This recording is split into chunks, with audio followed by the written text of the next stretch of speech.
Hi viewers, welcome to grammar English grammar தமிழில். நீங்கள் school அல்லது காலேஜ் படிச்சுட்டு இருக்கீங்களா? அல்லது டிகிரி முடிச்சுட்டு TNPSC group 1, 2, 3, 4, TET, TRB, bank exam இது மாதிரி காம்பரேட்டிவ் எக்ஸாமுக்கு ப்ரிப்பேர் பண்ணுறீங்களா? இல்லை நான் ஸ்கூலில் படிக்கும் போதே எனக்கு இங்கிலீஷ் கிராமரும் வராது, எனக்கு இங்கிலீஷ் பேசவும் தெரியாது, இனிமேல் தான் நான் பேசிக்லேருந்து இங்கிலீஷை கற்றுக்கணும் அப்படின்னு நினைக்கிறீங்களா? இந்த 3 கேட்டகரியில் நீங்கள் எங்கே இருந்தாலும் இந்த வீடியோ உங்களுக்கு தான். இங்கிலீஷ் கிராமரை கற்றுக்கோங்க, எக்ஸாமில் கலக்குங்க, இங்கிலீஷில் பேசுங்க, கான்ஃபிடென்ஸை உயர்த்துங்க. ஒவ்வொரு நாள் கிளாஸ்க்கு போகிறதுக்கு முன்னாடியும் நம்ம ஏதாவது ஒரு பாசிட்டிவ் கோட்டை பார்த்துட்டு தான் கிளாஸ்க்கு போகிறோம் இல்லைங்களா? அந்த வகையில் இன்றைக்கி நம்ம பார்க்க போகிற quote, excellence is not a skill, it is an attitude. Ralph Marston. அதாவது மிகச்சிறப்பு, அதாவது மிக சிறந்த நிலை அப்படின்றது, எந்த வேலையும் மிக சிறப்பாக செய்கிறது அப்படின்றது ஒரு ஸ்கில் கிடையாது, ஒரு திறன் கிடையாது. அது ஒருத்தருடைய மனப்பான்மை. நம்மளுக்கு அதை சிறப்பாக செய்யணும் அப்படின்ற மனப்பான்மை இருந்துச்சுனாலே போதும், திறன் இல்லைனாலும் ஒரு விஷயத்தை நம்மளால் சிறப்பாக செய்ய முடியும் அப்படின்னு சொல்லிட்டு ரால்ஃப் மாஸ்டன் சொல்கிறாரு. திறமை இல்லைனாலும் பரவாயில்லை, கற்றுக்க வேண்டும் அப்படின்ற மனப்பான்மை ரொம்ப ரொம்ப முக்கியம், நம்ம புதுசாக எதை செய்யணும் அப்படின்னாலும். அதனால் excellence is not a skill, it is an attitude. ஏதாவது ஒன்று சிறப்பாக செய்யணும் அப்படின்னு நினச்சோன்னாக்கா அதுக்கு திறமை தேவையில்லை, மனப்பான்மை தான் தேவை. இந்த ஒரு பாசிட்டிவ் எனர்ஜியோட இன்றைக்கி நம்ம கிளாஸ்க்கு போகலாங்களா? இன்றைக்கி நம்ம பார்க்க போகிற டாபிக் ஃப்ரேசஸ். ஃப்ரேசஸ் அப்படின்னா என்னது பாருங்கள் இந்த ஸ்லைடை. What is a phrase? A phrase is a group of words that forms a meaningful unit, but it is not a complete sentence. அதாவது ஃப்ரேஸ் அப்படின்றது குரூப் ஆஃப் வேர்ட்ஸ் சேர்ந்து இருக்கும், ஒரு மீனிங்ஃபுல்லான யூனிட்டாக அது இருக்கும், ஆனால் ஒரு முழுமையான பொருளை அது கொடுக்காது, அதாவது முழுமையான வாக்கியமாக அது செயல்படாது. அந்த மாதிரி ஒரு சென்டென்ஸ் இருந்துச்சுன்னா நம்ம அதை ஃப்ரேஸ் அப்படின்னு சொல்லலாம். It does not have a subject or a verb. அதாவது இந்த ஃப்ரேஸ் அப்படின்றதுக்கு சப்ஜெக்ட் வேர்பு இருக்காது. இந்த மாதிரி ஒரு வாக்கியம் இருந்துச்சு அப்படின்னாக்கா அதை நம்ம ஃப்ரேஸ் அப்படின்னு சொல்லலாம். அதாவது ஒரு குரூப் ஆஃப் வேர்ட்ஸ் இருக்கும், அது ஒரு மீனிங்ஃபுல்லான யூனிட்டாக செயல்படும், ஆனால் அதுக்கு முழுமையான பொருள் இருக்காது. தனித்த சென்டென்ஸாக, கம்ப்ளீட் சென்டென்ஸாக, முழுமையான சென்டென்ஸாக அது செயல்படாது. அந்த மாதிரி இருக்கக்கூடிய ஒரு குரூப் ஆஃப் வேர்ட்ஸை தான் நம்ம ஃப்ரேஸ் அப்படின்னு சொல்லலாம். இந்த கிளாஸஸ் அண்ட் ஃப்ரேசஸ் ரெண்டுமே கிராமரில் ரொம்ப ரொம்ப முக்கியமானது, ரொம்ப கஷ்டமாக இருக்கும் அப்படின்னு கூட சொல்லுவாங்க. இதை நீங்கள் ஃபுல்லாக பாருங்கள், ஸ்கிப் பண்ணாதீங்க, கடைசி வரைக்கும் உங்களுக்கு ரொம்ப யூஸ்ஃபுல்லாக இருக்கும் இது. இப்போ நீங்கள் ஃப்ரேஸ் அப்படின்னா என்னன்னு தெரிஞ்சுக்கிட்டீங்க இல்லைங்களா?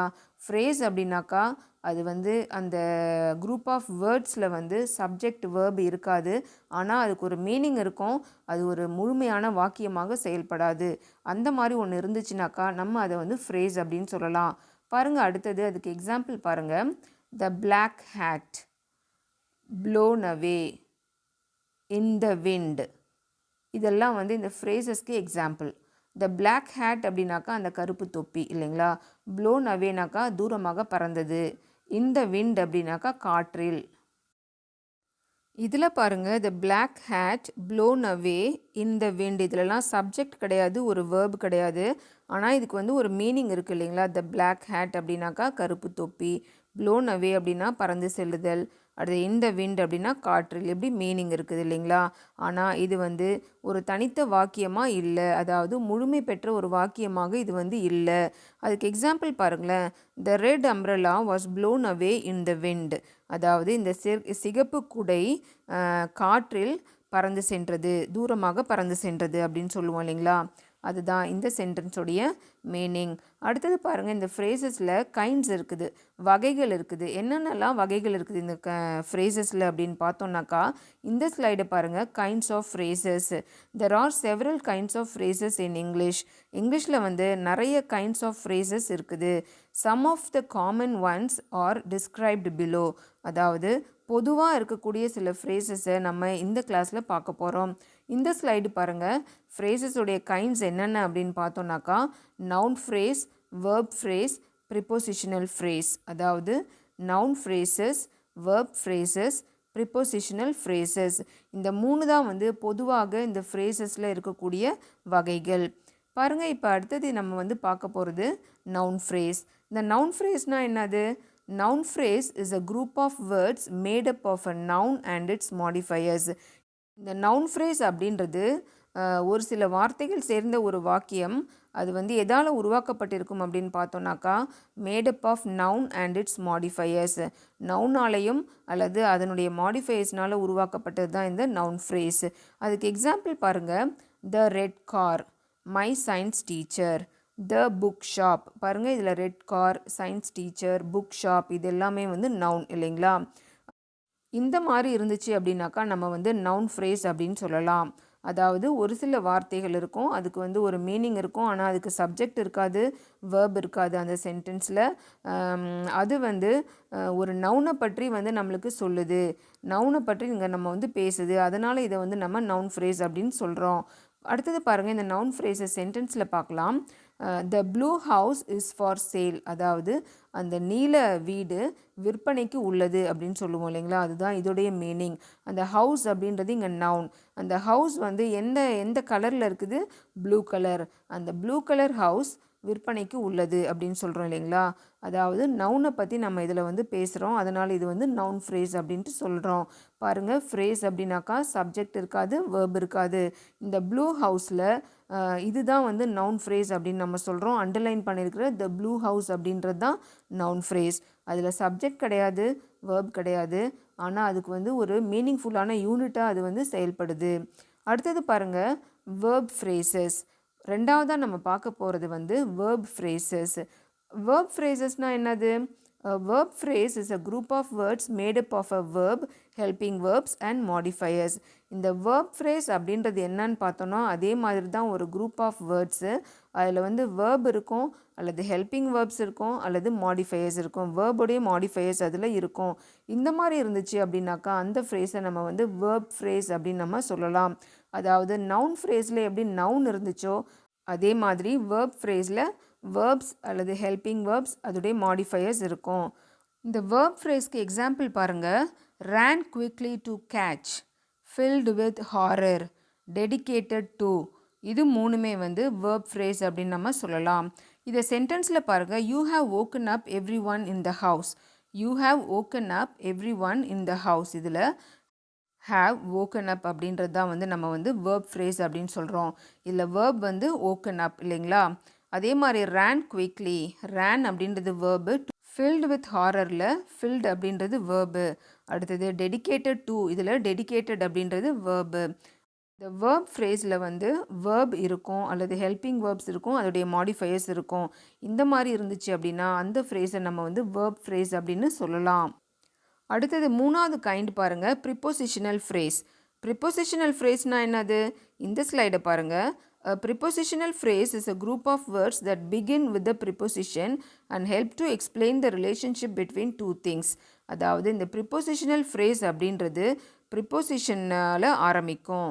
அடுத்தது அது என்ன பண்ணும் அப்படின்னாக்கா ரெண்டு பொருட்களுக்கு இருக்கக்கூடிய ரிலேஷன்ஷிப்பை நம்மளுக்கு வந்து சொல்லும். அந்த மாதிரி இருக்கக்கூடிய ஃப்ரேஸை வந்து நம்ம ப்ரிப்போசிஷனல் ஃப்ரேஸ் அப்படின்னு சொல்லலாம். இந்த ப்ரிப்போசிஷனல் ஃப்ரேஸ் ப்ரிப்போசிஷனால் ஆரம்பிக்கும். அடுத்தது ரெண்டு பொருட்களுக்கு இடையே உள்ள உறவுகளை நம்மளுக்கு சொல்லும். அந்த மாதிரி இருக்கக்கூடிய ஃப்ரேஸை நம்ம வந்து ப்ரிப்போசிஷனல் ஃப்ரேஸ் அப்படின்னு சொல்லலாம். அதுக்கு எக்ஸாம்பிள் பாருங்கள். On the boat, over the tree, in the school. இதில் பாருங்கள், ஆன் த போட்டில் ஆன் அப்படின்றது ப்ரிப்போசிஷன், ஓவர் த ட்ரீல ஓவர் அப்படின்றது ப்ரிப்போசிஷன், இன் த ஸ்கூலில் இன் அப்படின்றது ப்ரிப்போசிஷன்.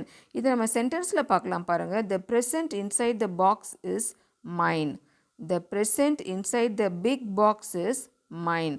அதாவது அந்த பெரிய பெட்டியில் இருக்கக்கூடிய ப்ரெசண்ட்டு என்னுடையது, பெரிய பெட்டியினுள் இருக்கக்கூடிய கிஃப்ட்டு ப்ரெசண்ட்டு என்னுடையது அப்படின்னு சொல்கிறது தான் இந்த சென்டென்ஸுடைய மீனிங். இதில் இன்சைட் த பிக் பாக்ஸ் அப்படின்றதுல இன்சைட் அப்படின்றது ப்ரிப்போசிஷன். இந்த prepositional phrase inside the big box அப்படின்றது இன்சைட் அப்படின்ற ப்ரிப்போசிஷனால் தொடங்குது அப்படின்றத நம்மளுக்கு சொல்லுது.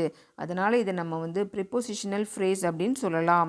இவ்வளோ நேரம் நம்ம வந்து ஃப்ரேசஸ்னால் என்ன அப்படின்னு பார்த்தோம், அதில் கைண்ட்ஸ் பார்த்தோம். அதாவது நவுன் ஃப்ரேஸ் அப்படின்னா என்னன்னு பார்த்தோம், வேர்ப் ஃப்ரேஸ் அப்படின்னா என்னன்னு பார்த்தோம், ப்ரிப்போசிஷனல் ஃப்ரேஸ் அப்படின்னா என்னன்னு பார்த்தோம் இல்லைங்களா.